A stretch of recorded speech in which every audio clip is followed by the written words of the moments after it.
जय श्री कृष्णा। स्वागत है आपका भास्कर एस्ट्रो यूट्यूब चैनल में। मैं हूं सर्वेश कुमरावत, एस्ट्रोलॉजर और टैरो कार्ड रीडर।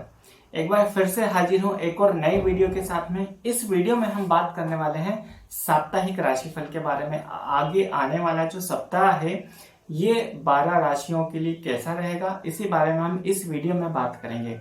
आगे बढ़ने से पहले मैं आप सभी से रिक्वेस्ट करना चाहता हूं कि अगर आपने चैनल को अभी तक सब्सक्राइब नहीं किया है तो आप चैनल को सब्सक्राइब कर लीजिए। सबसे पहले सब्सक्राइब करने के साथ ही बेल आइकॉन आपको नजर आएगा। सब्सक्राइब के पास में ही बेल आइकॉन आपको नजर आएगा, उसको आप प्रेस कर दीजिए, उसको टैप कर दीजिए तो आपको 3 ऑप्शंस नजर आएंगे। ऑल को आपको सिलेक्ट करना है। इससे जब भी इस चैनल पर कोई नया वीडियो अपलोड होगा या जब मैं लाइव आऊंगा तो आपके पास नोटिफिकेशन आ जाएगा।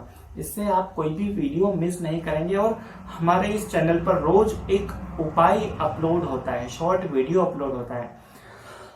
इसके अलावा पंचांग भी अपलोड होता है रोज, तो आप वो जानकारियां मिस नहीं करें, इसलिए आप चैनल को सब्सक्राइब कर लीजिए और बेल आइकॉन को प्रेस कर दीजिए। अगर हमसे आप पर्सनल कंसल्टेशन लेना चाहते हैं तो आप 9174488360 इस नंबर पर आप हमें संपर्क कीजिए। आप व्हाट्सएप में मैसेज कीजिए इस नंबर पर हमें।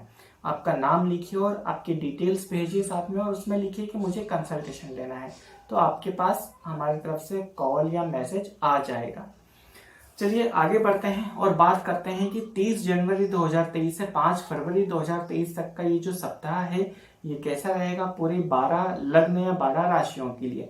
ये राशिफल जो साप्ताहिक राशिफल ये बेसिकली लग्न पर आधारित है, लेकिन अगर आपको आपका लग्न नहीं पता है तो फिर आप राशि के हिसाब से इसको कंसिडर कर सकते हैं। आप एक और एक्सपेरिमेंट कर सकते हैं कि आप लग्न राशि आपको अगर दोनों पता है और दोनों अलग अलग हैं तो आप दोनों के हिसाब से आपको इस चीज को देखिए। लग्न के हिसाब से एक्यूरेसी आप ज्यादा पाएंगे, राशि के हिसाब से थोड़ी सी एक्यूरेसी कम रहेगी, लेकिन फिर भी उसमें कुछ चीजें जरूर होगी, लेकिन लग्न के हिसाब से ज्यादा एक्यूरेसी रहेगी। तो चलिए बात करते हैं सबसे पहले राशि परिवर्तन की। किन ग्रहों का राशि परिवर्तन हो रहा है इस सप्ताह में, आने वाले सप्ताह में। तो चंद्रमा, देखिए इस सप्ताह किसी भी बड़े ग्रह का राशि परिवर्तन नहीं हो रहा है, सिर्फ चंद्रमा का राशि परिवर्तन हो रहा है। चंद्रमा चूंकि हर 2.25 दिन में राशि बदलते हैं तो इनका राशि परिवर्तन हो रहा है। चंद्रमा वृषभ राशि में रहेंगे सप्ताह की शुरुआत में, उसके बाद 1 फरवरी को ये वृषभ से मिथुन में जाएंगे और 3 फरवरी को ये मिथुन से कर्क राशि में गोचर करेंगे, जो चंद्रमा की ही खुद की राशि है। तो इस तरह से पूरे सप्ताह में 3 राशियों में चंद्रमा का गोचर होगा। सबसे पहले हम शुरुआत करते हैं मेष लग्न से। तो मेष लग्न या मेष राशि वाले, आपकी जो लग्न कुंडली बनती है उसके अनुसार चंद्रमा का गोचर दूसरे भाव से चौथे भाव तक हो रहा है। अब देखिए दूसरे भाव से चौथे भाव तक चंद्रमा अगर गोचर कर रहे हैं तो सबसे पहली बात तो ये, चंद्रमा आपके सुख भाव के स्वामी है और ये सप्ताह आपके लिए अच्छा बीतने वाला है, ये बात तो कंफर्म है। आपको धन का निवेश होगा, परिवार का आपको सहयोग मिलेगा और ससुराल पक्ष से भी कोई शुभ समाचार सुनने को मिल सकता है। कोई बड़ा निवेश आप कर सकते हैं इस सप्ताह में। सुख सुविधा के जो साधन है वो आपको इस सप्ताह में मिलने के योग है। इसके अलावा देखिए आप अगर भूमि भवन मकान वाहन में निवेश करना चाहते हैं तो ये सप्ताह आपके लिए शुभ है। माता की तरफ से भी आपको कोई ना कोई शुभ समाचार मिलेगा, या उनके स्वास्थ्य में अगर कोई परेशानी चल रही थी तो इस सप्ताह में आपको उनका स्वास्थ्य रिकवर होता नजर आएगा। हाँ, एक और बात ये है कि आपका जो कार्य क्षेत्र है वहां पर भी अभी आपको तरक्की के योग बने हुए हैं, क्योंकि अभी शनि ने राशि परिवर्तन किया, आपके त्रिकोण में आ गए हैं। तो कहीं ना कहीं ये थोड़ा सा नेगेटिव होगा लेकिन पॉजिटिव ज्यादा है, तो आप पॉजिटिव पे ज्यादा ध्यान दीजिए। वृषभ लग्न या वृषभ राशि की हम बात करें तो आपकी लग्न कुंडली के अनुसार चंद्रमा का गोचर आपकी ही राशि से, लग्न भाव से, प्रथम भाव से ये होगा तीसरे भाव तक।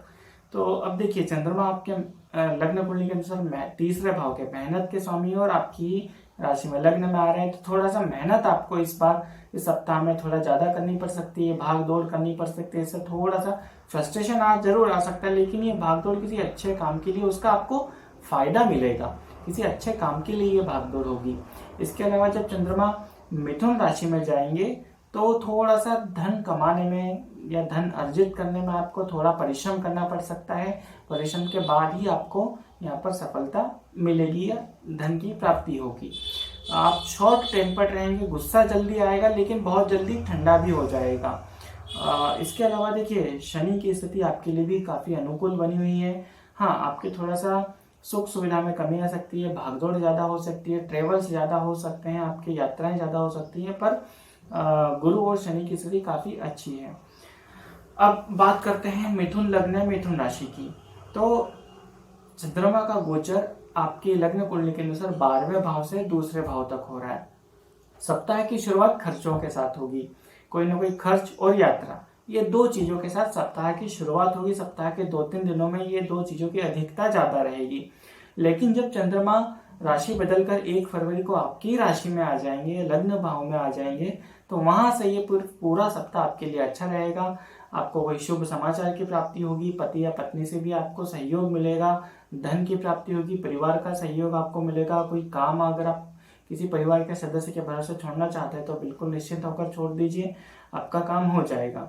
इसके अलावा सूर्य अष्टम में है, आपके 8वें भाव में बैठा है, थोड़ा सा चोट वगैरह से आप सावधानी रखिएगा। स्टूडेंट्स के लिए जो विद्यार्थी हैं उनको भाग्य का साथ जरूर मिलेगा इस सप्ताह में। अगर आप कोई कॉम्पिटिटिव एग्जाम में अपियर होने जा रहे हैं तो आपको भाग्य का साथ मिलेगा। कर्क लग्न या कर्क राशि की हम बात करते हैं, तो कर्क लग्न कर्क राशि आपकी जो लग्न कुंडली है उसके अनुसार चंद्रमा का गोचर एकादश भाव से लग्न प्रथम भाव तक होगा। ये आपकी लग्न कुंडली के अनुसार है। अब चंद्रमा का गोचर देखिए, चंद्रमा और मंगल की युति बन रही है एकादश में, ये लाभ भाव में है, तो वो चंद्रमा यहाँ पर उच्च के होते हैं, तो कहीं ना कहीं आपको धन लाभ होने के योग है। बहुत दिनों से अगर आपका कोई प्रमोशन अटका हुआ है, नौकरी में तरक्की अटकी हुई है, तो इस सप्ताह में वो होने के योग प्रबल हैं। इसके अलावा खर्च और थोड़ा यात्राएं आपकी जरूर होगी, लेकिन वो कैसे होगी, एक सकारात्मक तरीके से, कि परिवार के साथ आप कहीं घूमने गए या फिर कहीं ऑफिस की तरफ से आप को कहीं बाहर भेजा, लेकिन वहां पर भी आपकी सफलता, आप सफल होकर आएंगे, आपको वहां से मान सम्मान की भी प्राप्ति होगी। थोड़ा सा जो नेगेटिव है वो ये है कि थोड़ा सा पति या पत्नी की तरफ से, अगर आप विवाहित हैं तो जो जीवन साथी है उनकी तरफ से आपको थोड़ी सी समस्याएं रह सकती है, उनसे थोड़ा सा तनाव या वाद विवाद या फिर दूरी हो सकती है। बाकी आप थोड़ा सा वाहन धीरे चलाएं। सिंह राशि की अगर हम बात करें तो आपकी जो लग्न कुंडली है उसके अनुसार चंद्रमा का गोचर हो रहा है 10वें भाव से 12वें भाव तक। 12वें का स्वामी 10वें और 11वें में जाएगा, तो यात्राएं, ये ऑफिस बिजनेस की तरफ से यात्राएं ये बढ़ा देगा, खर्च बढ़ा देगा, और थोड़ा सा आपका माइंड भी थोड़ा डिस्टर्ब रहेगा, फ्रस्ट्रेट रहेंगे, कोई काम बनते बनते रुक सकता है आपका। तो सप्ताह थोड़ा सा आपके लिए एक एवरेज कह सकते हैं, लेकिन ऐसा नहीं है कि सब नेगेटिव है। जीवन साथी की तरफ से आपको सहयोग मिलेगा बराबर, और एक अच्छा पल आप जीवन साथी के साथ गुजार सकते हैं। पूरा सप्ताह अच्छा है। हाँ, इसके अलावा भाग्य का साथ आपको इस सप्ताह जरूर मिलेगा। सूर्य की अगर हम बात करें, सूर्य 6ठे भाव में, तो अगर आपका कोई कोर्ट केस वगैरह चल रहा है तो अगर वो उसका फाइनल डिसीजन आने वाला है तो वो आपके पक्ष में होगा, उसका निपटारा होगा। या फिर अगर वो चल रहा है, डेट है, अभी उसका डिसीजन नहीं आने वाला, तो तारीख आगे बढ़ सकती है उसकी। अगर किसी रोग वगैरह से आप पीड़ित थे कुछ समय से, तो उसमें आपको कमी देखने को मिलेगी। कन्या लग्न है, कन्या राशि की अगर हम बात करें तो आपकी जो लग्न कुंडली है उसके अनुसार चंद्रमा का गोचर 9वें भाव से 11वें भाव तक हो रहा है।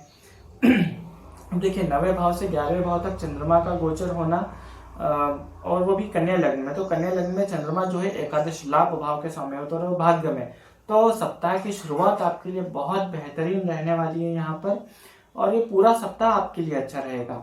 चंद्रमा मंगल की युति है भाग्य भाव में, तो पिता से सहयोग मिलेगा, भाग्य का पूरा साथ मिलेगा। काफी समय से अगर कोई पेंडिंग काम है तो उसको आप निपटा लीजिए, सप्ताह में आपका काम जरूर हो जाएगा। पिता से कोई धन लाभ या पिता की तरफ से कोई सहयोग आपको मिल सकता है।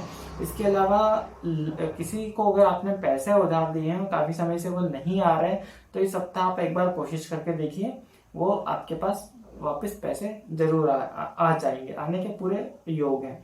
हाँ, जो स्टूडेंट्स हैं उनको थोड़ा सा पढ़ाई में यहाँ पर दिक्कतें हो सकती है, पढ़ाई से दूरी उनकी हो सकती है।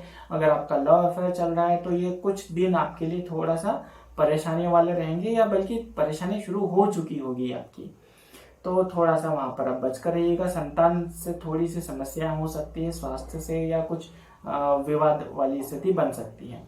तुला लग्न है, तुला राशि की अगर हम बात करें तो तुला लग्न है, तुला राशि की ये जो लग्न कुंडली बन रही है उसके अनुसार चंद्रमा का गोचर 8वें भाव से 10वें भाव तक होगा।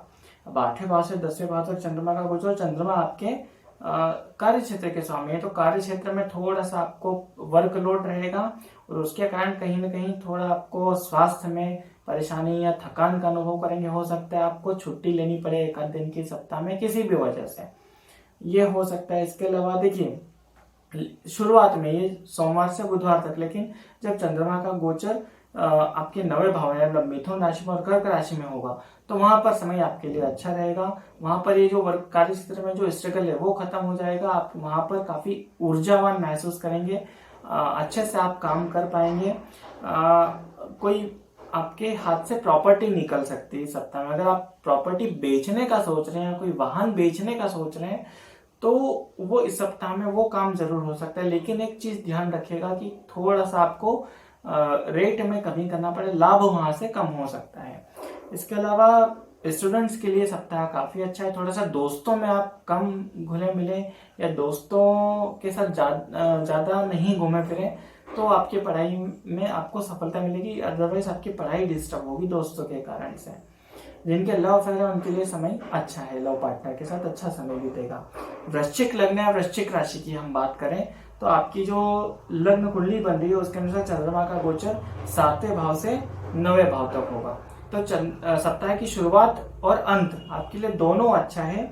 हाँ, बस सप्ताह के मध्य में 1 तारीख से 1, 2, 3 तारीख में आपको भाग्य का साथ नहीं मिलेगा। वाहन आपको सावधानी से चलाना है। स्वास्थ्य में थोड़ी दिक्कत हो सकती है, गले से संबंधित कोई परेशानी, रोग, थायराइड वगैरह ये हो सकता है, तो आप थोड़ा सा इस चीज का ध्यान रखिएगा। जो हायर स्टडी कर रहे हैं तो उनके लिए भी यहाँ पर थोड़ी रुकावट आएगी, लेकिन 2-3 दिन की रुकावटों के बाद आपका काम बन जाएगा। जो पीएचडी कर रहे हैं, जो मास्टर डिग्री कर रहे हैं, जो रिसर्च के काम से जुड़े हैं, उनके लिए थोड़ा सा ये सप्ताह का मध्य का समय है, थोड़ा परेशानी वाला रहेगा। तो उस बीच में आप 1 से 3 तारीख के बीच में ये काम, कोई जरूरी काम हो उससे संबंधित तो आप मत कीजिएगा, या तो सप्ताह की शुरुआत में कीजिए या फिर आखिरी में कीजिए 3 तारीख के बाद। धनु लग्न या धनु राशि की अगर हम बात करें तो चंद्रमा का गोचर 6ठे भाव से 8वें भाव तक होगा। अब चंद्रमा का गोचर 8वें का स्वामी 6ठे, मतलब देखिए यहाँ पे आपको एक तरह से देखा जाए तो रोगों से छुटकारा मिल सकता है। अगर आप काफी समय से कुछ परेशानी है, बुखार वगैरह, जो छोटे मोटे रोगों से पीड़ित हैं, तो आपको वहां पर सफल मतलब कि वो रोग ठीक हो सकता है, वहां पर आपको स्वास्थ्य लाभ मिल सकता है। जब चंद्रमा आपके 7वें भाव में गोचर करेंगे, 8वें भाव के स्वामी जब 7वें भाव में गोचर करेंगे, तो अगर आप पार्टनरशिप में बिजनेस करते हैं तो वहां पर आपको परेशानी आ सकती है। इसके अलावा अगर आप विवाहित है तो जीवन साथी को कोई ना कोई समस्या आ सकती है, जीवन साथी से थोड़ा सा छुटपुट मतभेद हो सकता है आपका। अब हम मकर लग्न मकर राशि की बात करें तो देखिए मकर लग्न मकर राशि आपकी जो लग्न कुंडली बनती है उसके अनुसार चंद्रमा का गोचर होगा 5वें भाव से 7वें भाव तक। चंद्रमा आपके 7वें भाव के स्वामी है, तो जो लोग लव मैरिज के सोच रहे हैं उनके लिए सप्ताह अच्छा है। अगर आप प्रपोज करना चाहते हैं तो उसके लिए भी सप्ताह अच्छा है। अगर आप लव मैरिज की बात आपके घर में करना चाहते हैं तो ये सप्ताह आपके लिए अच्छा है, खास करके शुरुआती 3-4 दिन काफी अच्छे हैं। इसके अलावा जो स्टूडेंट्स हैं उनके लिए ये सप्ताह अच्छा गुजरेगा। मकर लग्न मकर राशि के जो स्टूडेंट्स हैं उनके लिए लव अफेयर में मान सम्मान की प्राप्ति होगी। लव अफेयर में भी आपका कहीं ना कहीं आपको यहाँ पर लाभ मिलने के योग हैं। और अगर आप पार्टनरशिप में बिजनेस करते हैं तो सप्ताह के अंत में एक बड़ी कोई डील क्लोज हो सकती है, या पार्टनर और आपके बीच में संबंध यहाँ पर प्रगाढ़ होंगे। जो दैनिक आय वाले रोजगार से जुड़े हुए हैं उनके लिए भी ये सप्ताह अच्छा है। कुंभ लग्न कुंभ राशि की अगर हम बात करें तो चंद्रमा का गोचर 4थे भाव से 6ठे भाव तक होगा। तो अब देखिए सप्ताह की शुरुआत आपके लिए थोड़ी थकाने वाली रहेगी। शुरू के 1-2 दिनों में थोड़ा सा आप थकान ज्यादा महसूस करेंगे, चाहे वो यात्राओं के कारण हो या ज्यादा काम हो या वर्कलोड के कारण हो, ये हो सकता है। इसके अलावा चंद्रमा आपके 6ठे भाव के स्वामी है, रोग ऋण शत्रु के स्वामी है, और ये सुख भाव में जाएंगे, फिर संतान के भाव में जाएंगे, तो संतान को भी थोड़ी यहाँ पर परेशानी हो सकती है स्वास्थ्य संबंधित, लेकिन वो छोटी मोटी रहेगी, कोई बहुत ज्यादा परेशानी नहीं रहेगी। हाँ, लेकिन जब चंद्रमा 6ठे भाव में गोचर करेंगे तो आपको थोड़ा सा पानी से बचकर रहना है। आपको नदी तालाब किनारे जाने से बचें थोड़ा सा। अगर आप घूमने का प्लान बना रहे हैं तो आप पानी के किनारे जाने से बचें और बाहर का पानी पीना अवॉइड करें, अदरवाइज वहां से भी आपको परेशानी हो सकती है। शुक्र, अब देखिए शनि और शुक्र का योग आपकी ही राशि में बना है, आपके ही लग्न में बना है, तो ये समय आपके लिए बहुत अच्छा। आपके तो लग्न के स्वामी हैं, राशि के भी स्वामी हैं शनि, और आपकी ही राशि में आप अगले पूरे साल ये गोचर करेंगे तो आपके लिए शुभ समय है। थोड़ा सा वैवाहिक जीवन में आपको परेशानी यहाँ पर आ सकती है। मीन लग्न या मीन राशि की अगर हम बात करें तो चंद्रमा का गोचर तीसरे भाव से चौथे भाव तक, तीसरे भाव से पांचवें भाव तक होगा, और चंद्रमा आपके पांचवें भाव के समय है, तो संतान की तरफ से आपको थोड़ी सी भागदौड़ करना पड़ेगी, उसकी पढ़ाई के लिए या किसी भी वजह से स्वास्थ्य के कारण आपको संतान के लिए थोड़ी भागदौड़ करना पड़ेगी, मेहनत ज्यादा करना पड़ेगी। लेकिन जब चंद्रमा 1 फरवरी को मिथुन राशि में आएंगे तो फिर वहां पर स्थिति आपके लिए ठीक हो जाएगी और ये सप्ताह ओवरऑल आपके लिए अच्छा गुजरेगा। शनि आपके 12वें भाव में है, तो देखिए इनकी दृष्टि पड़े रोग ऋण शत्रुओं पर, तो शत्रु यहाँ पर परास्त होंगे, रोग से थोड़ी सी आपको मुक्ति मिलेगी। लेकिन हाँ, हालांकि उसमें दूसरे ग्रहों का भी जरूरी है, लेकिन रोग से आपको कुछ समय के लिए तो मुक्ति जरूर मिलेगी। और अगर आप कोई लोन लेना चाहते हैं तो हो सकता है वहां पर थोड़ी परेशानी आए। तो ये था पूरे 12 लग्न या 12 राशियों का हाल। ये 30 जनवरी 2023 से 5 फरवरी 2023 तक का साप्ताहिक राशिफल। अगर आपको वीडियो अच्छा लगा है तो आप वीडियो को शेयर कीजिएगा अपने व्हाट्सएप ग्रुप में, सोशल मीडिया प्लेटफॉर्म पर इस वीडियो की लिंक को शेयर करें और चैनल को सब्सक्राइब करें। वीडियो को पूरा देखने के लिए आपका बहुत बहुत धन्यवाद। जय श्री कृष्ण।